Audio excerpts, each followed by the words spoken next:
नमस्कार, स्वागत है आप सभी का। मैं हूं आपके साथ शैलजा त्यागी। खबरों की शुरुआत करते हैं। हापुड़ में आयोजित होने वाले गढ़गंगा मेले से पहले सीएम योगी आदित्यनाथ ने स्थल का निरीक्षण और पूजा अर्चना की। साथ ही इस मौके पर सीएम योगी ने सभागार में मेले के संबंध में समीक्षा बैठक भी की।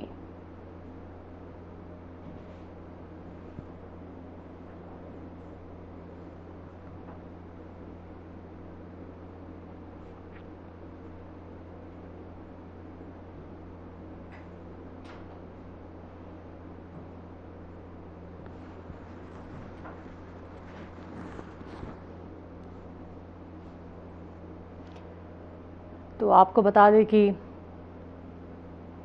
मेले को लेके सीएम योगी आदित्यनाथ ने निरीक्षण किया, पूजा अर्चना की।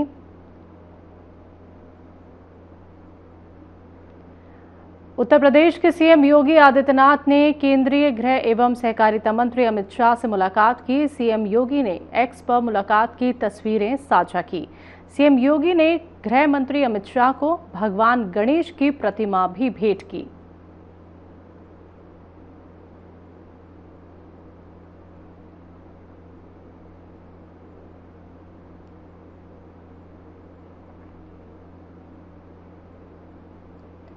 उत्तर प्रदेश के मुख्यमंत्री योगी आदित्यनाथ ने नई दिल्ली स्थित बीजेपी के राष्ट्रीय अध्यक्ष और केंद्रीय रासायनिक उर्वरक एवं स्वास्थ्य मंत्री जगत प्रकाश नड्डा से उनके सरकारी आवास पर शिष्टाचार भेंट की। इस दौरान दोनों नेताओं के बीच विभिन्न विकास योजनाओं और पार्टी के आगामी कार्यक्रमों को लेकर विचार विमर्श किया गया।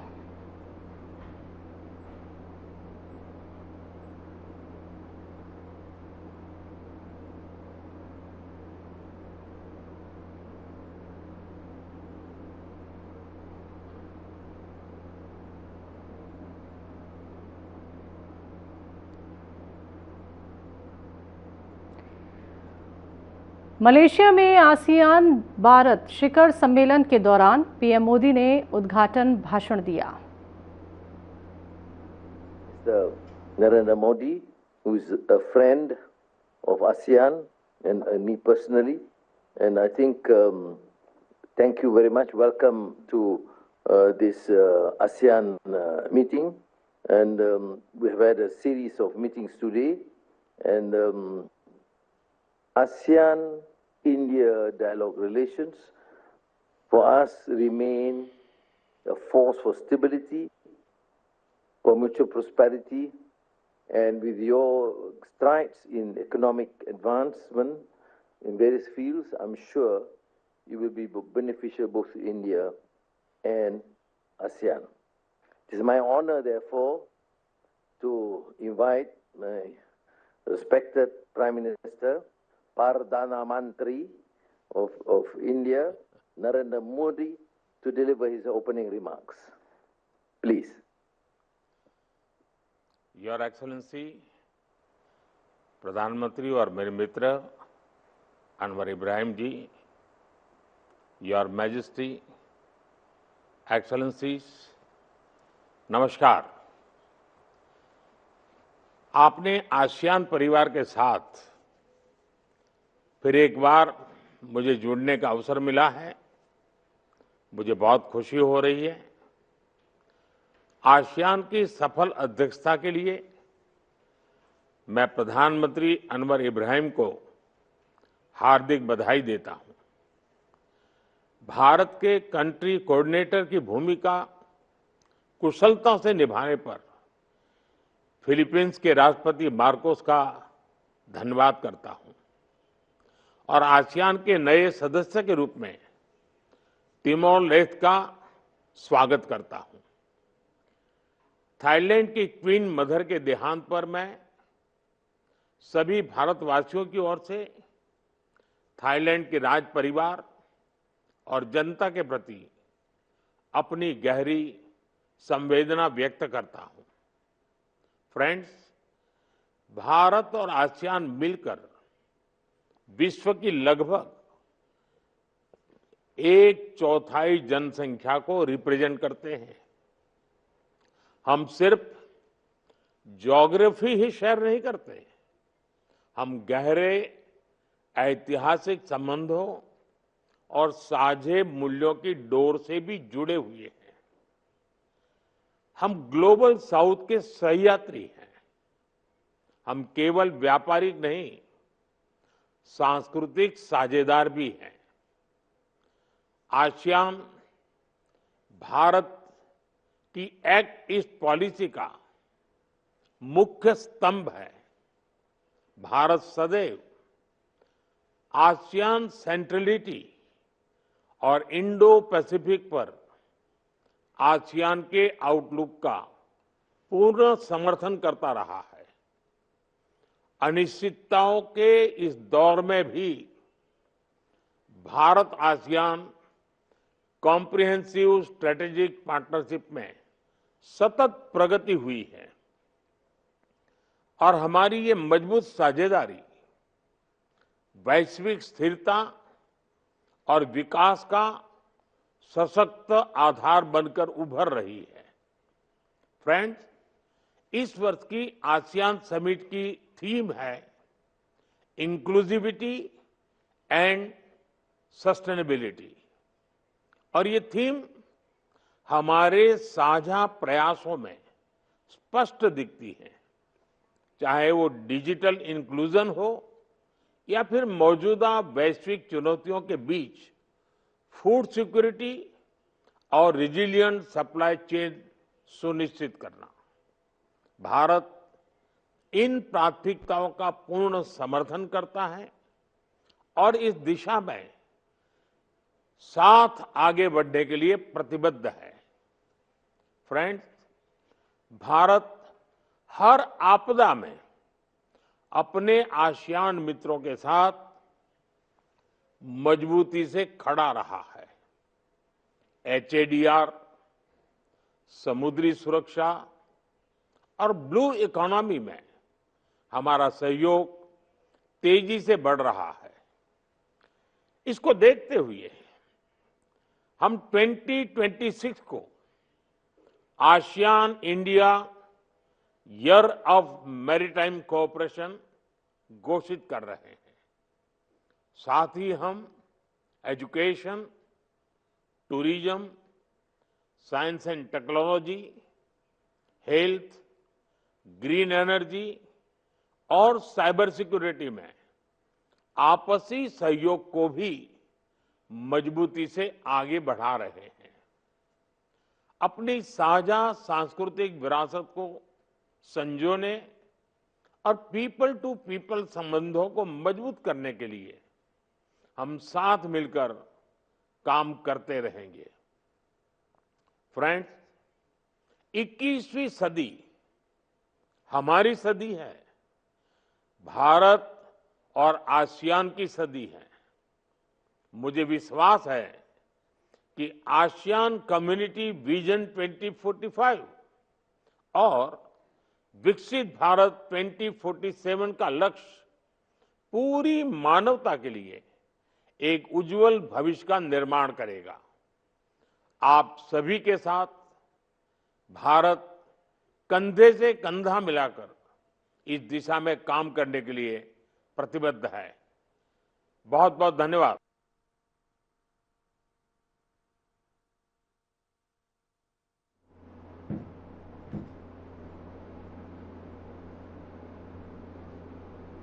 गाजियाबाद में यशोदा मेडिसिटी का उद्घाटन कार्यक्रम आयोजित किया गया, जिसमें राष्ट्रपति द्रौपदी मुर्मू ने शिरकत की। को निष्ठा के साथ स्वास्थ्य सेवाएं प्रदान करने वाले संस्थानों में आकर मुझे बहुत खुशी होती है। स्वास्थ्य सेवा के द्वारा आप सब देश सेवा कर रहे हैं, इसके लिए मैं आप सबकी सराहना करती हूँ। मुझे ये जानकर प्रसन्नता हुई है कि यशोदा हॉस्पिटल ने राष्ट्रीय प्राथमिकताओं को पूरी निष्ठा से एक साथ अपनाया है। मुझे बताया गया है कि कोविड की वैश्विक महामारी के दौरान यशोदा हॉस्पिटल द्वारा बड़ी संख्या में लोगों का उपचार किया गया है। राष्ट्रीय टीबी उन्मूलन कार्यक्रम के तहत हॉस्पिटल द्वारा बड़ी संख्या में रोगियों की देखभाल की जाती है। मुझे ये जानकारी भी दी गई है कि system for TB elimination in private sector यानी स्टेप्स के तहत उत्तर भारत का पहला केंद्र इस हॉस्पिटल को बनाया गया है। मुझे ये जानकर प्रसन्नता हुई है कि ये संस्थान सिकल सेल एनीमिया जैसे जनजातीय आबादी वाले क्षेत्रों में होने वाली समस्या के बारे में सोचते हैं। मैं चाहूंगी कि सिकल सेल एनीमिया से जुड़ी राष्ट्रीय अभियानों में ये संस्थान अधिक से अधिक योगदान दे। डॉक्टर पीएन अरोड़ा ने इस मेडिसिटी के बारे में जो जानकारी दी, उससे ये संतोष होता है कि देश के विभिन्न स्थानों में ऐसे संस्थान विकसित हो रही हैं जिनमें विश्व स्तरीय चिकित्सा सुविधाएं उपलब्ध कराई जा रही है। मुझे बताया गया है कि डॉक्टर अरोड़ा ने self made health care missionary के तहत काम किया है और इतने बड़े संस्थान की स्थापना की है। मुझे प्रसन्नता है कि इस संस्थान के नेतृत्व द्वारा समाज सेवा और राष्ट्र सेवा के आदर्शों को प्राथमिकता दी जाती है। देवियों और स्वजनों, ये अत्याधुनिक हॉस्पिटल को अपनी माताजी के नाम जसोदा के नाम देने के पीछे इस मेडिसिटी के संस्थापक के स्वदेशी संस्कार की भी प्रशंसा की जानी चाहिए। मैं आशा करती हूं कि स्वदेशी की भावना के साथ मेडिकल रिसर्च पर विशेष बल देकर इस मेडिसिटी द्वारा स्थानीय और राष्ट्रीय स्वास्थ्य सेवाओं के समाधान हेतु प्रभावी प्रयास किए जाएंगे। मुझे बताया गया है कि इस संस्थान में कैंसर के उपचार की आधुनिकतम सुविधाएं उपलब्ध कराई जाए। मैं खुद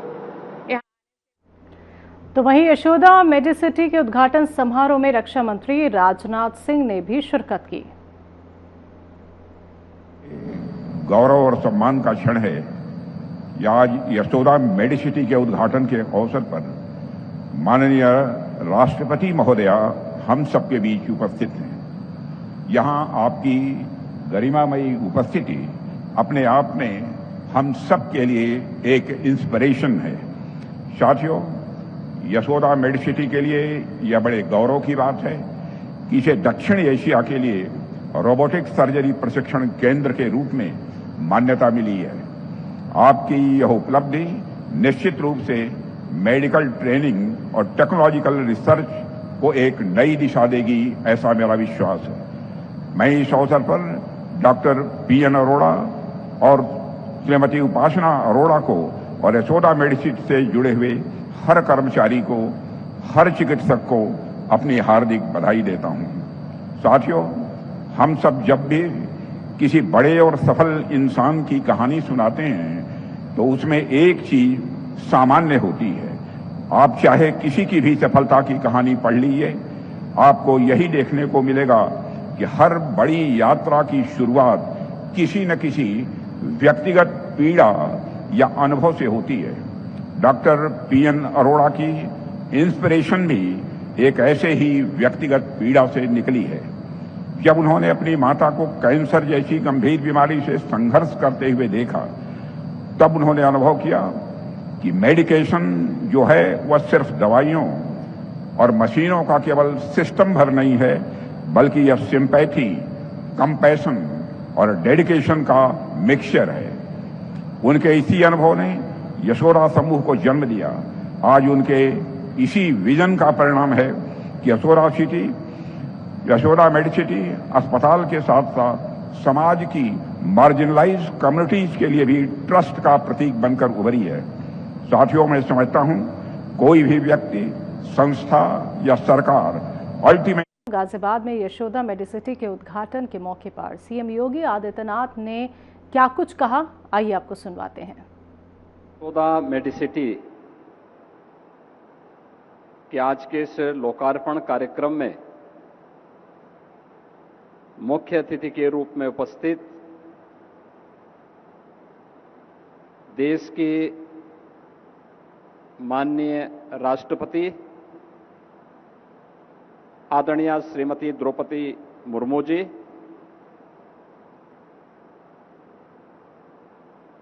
भारत के माननीय रक्षा मंत्री आदरणीय श्री राजनाथ सिंह जी, उत्तर प्रदेश सरकार में मंत्रिमंडल के मेरे वरिष्ठ सहयोगी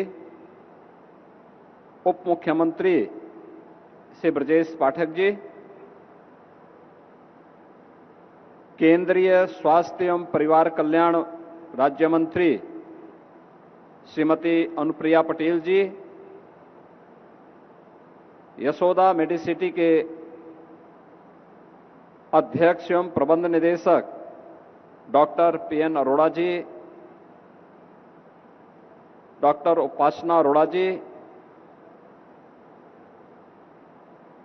प्रदेश सरकार में मंत्रिमंडल के मेरे सभी सहयोगीगण, अन्य महानुभाव और उपस्थित बहनों और भाइयों, यशोदा मेडिसिटी के आज के इस लोकार्पण कार्यक्रम में अपना योग्य मार्गदर्शन प्रदान करने के लिए उत्तर प्रदेश की धरती पर उपस्थित देश की माननीय राष्ट्रपति जी का मैं उत्तर प्रदेश के जनमानस की ओर से और उत्तर प्रदेश सरकार की ओर से हृदय से स्वागत करता हूं, अभिनंदन करता हूं। उनका मार्गदर्शन हम सबके लिए एक नई प्रेरणा है। आदरणीय राष्ट्रपति जी ने शून्य से शिखर की यात्रा कैसे की जाती है, यह प्रेरणा देश की 140 करोड़ आबादी और खासतौर पर आधी आबादी के सामने अपने इस विराट व्यक्तित्व और कृतित्व के माध्यम से एक प्रेरणा का स्रोत उनका यह विराट व्यक्तित्व और कृतित्व है। और खासतौर पर जब हम सब यहां पर इस पावन आयोजन में छठ जैसे पर्व की पूर्व संध्या पर एकत्र हुए हैं, इस अवसर पर मैं आदरणीय राष्ट्रपति जी का हृदय से स्वागत करता हूं, अभिनंदन करता हूं। मैं इस अवसर पर देश के लोकप्रिय और यशस्वी रक्षा मंत्री आदरणीय राजनाथ सिंह जी का भी उन्हीं के उत्तर प्रदेश में हृदय से स्वागत करता हूं और वे गाजियाबाद के सांसद भी रह चुके हैं। तो स्वाभाविक रूप से गाजियाबाद और वहां की जनमानस के प्रति उनके मन में अनुराग है और इसीलिए जब भी उत्तर प्रदेश के विकास से संबंधित किसी भी मुद्दे पर हम उनका मार्गदर्शन लेते हैं तो वह बड़ी सहज भाव के साथ उनका मार्गदर्शन भी और उनका नेतृत्व भी हमें प्राप्त होता है। मैं इस अवसर पर उनका हृदय से स्वागत करता हूं, अभिनंदन करता हूं। अन्य सभी सम्मानित अतिथियों का जो आज के समारोह में सहभागी बन रहे हैं, हमारे लिए यह आयोजन एक हॉस्पिटल के उद्घाटन मात्र का नहीं, हेल्थ केयर की एक world class facility doctor PN Arora और उनके परिवार के माध्यम से उत्तर प्रदेश के इस एनसीआर क्षेत्र में तो प्रदान की ही जा रही है। हमारे लिए यह इन्वेस्टमेंट भी है और एम्प्लॉयमेंट का भी एक नया माध्यम बना है।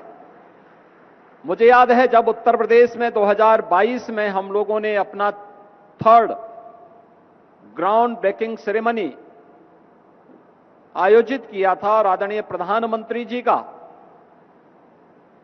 नेतृत्व और मार्गदर्शन लखनऊ में प्राप्त हुआ था। उस समय डॉक्टर पीएन अरोड़ा जी ने इस बारे में कहा था, इन्वेस्ट यूपी के साथ एक एमओयू किया था कि हम गाजियाबाद में यशोदा मेडिसिटी के नाम पर एक अत्याधुनिक हॉस्पिटल का निर्माण करेंगे जिसमें सभी प्रकार की सुपर स्पेशलिटी की सुविधाएं होंगी और विशेष रूप से कैंसर की अत्याधुनिक सुविधा जिसके लिए दुनिया के देशों में, खासतौर पर दुनिया के विकसित देशों की ओर भारत के नागरिक रुक करते हैं, वो सुविधा एक छत के नीचे हम गाजियाबाद में उपलब्ध करवाएंगे। तो उस समय यह विश्वास नहीं होता था क्या ये संभव है, लेकिन मैं डॉक्टर पीएन अरोड़ा, डॉक्टर उपासना अरोड़ा और उनकी पूरी टीम को इस बात के लिए धन्यवाद दूंगा कि उन्होंने वह मात्र 3 वर्ष में करके दिखा दिया। यानी ये इन्वेस्टमेंट भी है और 5000 से अधिक लोगों के लिए एम्प्लॉयमेंट का माध्यम भी यह एक हॉस्पिटल बन रहा है। इसमें डॉक्टर्स भी होंगे, पैरामेडिक्स और नर्सिंग का स्टाफ भी है और अन्य हेल्थ केयर से जुड़े हुए वे सभी लोगों को मिलाकर के 5000 से अधिक लोगों को सीधे एक छत के नीचे एम्प्लॉयमेंट प्राप्त हो रहा है।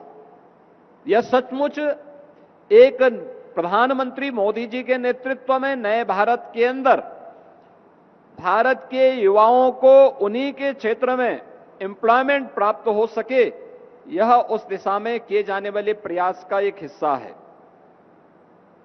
आज का यह आयोजन हेल्थ केयर की दृष्टि से हमारे लिए भी महत्वपूर्ण है, क्योंकि पिछले 11 वर्षों में प्रधानमंत्री मोदी जी के नेतृत्व में भारत ने स्वास्थ्य सेवाओं के क्षेत्र में एक बेहतरीन दिशा में कदम बढ़ाए हैं। अगर उत्तर प्रदेश की ही मैं बात करता हूं, पिछले 8-8.5 वर्ष में हम लोगों ने उत्तर प्रदेश में 42 नए मेडिकल कॉलेजेस बनाए हैं, 2 एम्स बने हैं, एक गोरखपुर में और एक रायबरेली में, जो सफलतापूर्वक संचालित हैं। सुपर स्पेशलिटी के तमाम नए संस्थान उत्तर प्रदेश में इस दौरान स्थापित हुए हैं, जिसके माध्यम से उत्तर प्रदेश के 25 करोड़ से अधिक नागरिकों को बेहतरीन स्वास्थ्य सुविधाएं उपलब्ध हो सके। और आज उसी दिशा को आगे बढ़ाते हुए डबल इंजन सरकार के प्रयास हेल्थ केयर में एक स्वस्थ प्रतिस्पर्धा खड़ी हो, जिसके माध्यम से हम प्रत्येक नागरिक को अच्छी से अच्छी सुविधा, स्वास्थ्य की सुविधा उपलब्ध करा सकें, क्योंकि यह अपनी ऋषि परंपरा के प्रति कृतज्ञता ज्ञापन का भी है। क्योंकि भारत की मनीषा इस बात के बारे में हमेशा आग्रही रही है कि शरीर माध्यम खलु धर्म साधनम, यानी धर्म के जितने भी साधन हैं, जीवन। बुलेटिन में मेरे साथ इतना ही, पर अब वक्त हो चला है डॉक्टर राकेश गुप्ता के साथ हमारे खास कार्यक्रम प्लस माइनस का।